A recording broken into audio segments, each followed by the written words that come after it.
Hi, good மார்னிங்க. வணக்கம். என்ன பண்ணுறீங்க? எப்படி இருக்கீங்க? டுடே ஒரு ஒரு நியூ நியூ டிஷ். ஸோ இது இனிப்பு தான். பார்க்கலாம் எப்படி இருக்குன்னு. தேவையான பொருள் வந்து 3 உருளைக்கிழங்கு வேக வச்சு மிக்சியில் போட்டு கிரைண்ட் பண்ணோம். அதுக்காக எடுத்து வச்சுருக்கிறேன். அதுக்கப்புறம் பால் ஒரு 1/2 லிட்ரு. ஸோ அது காய்க்க போகிறேன். ஸோ அடுத்து என்ன செய்கிறேன் பார்க்கலாம். நம்ம மிக்சியில் அரைச்ச உருளைக்கிழங்க இந்த பாலில் ஊற்றி நல்லா அப்படி கலக்கணும். சிம்மில் வச்சுருக்கணும். அடுப்பு சிம்மில் வச்சுருக்கணும்.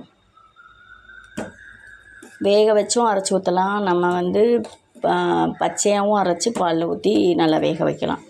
பட் நான் வேக வச்சிட்டேன்.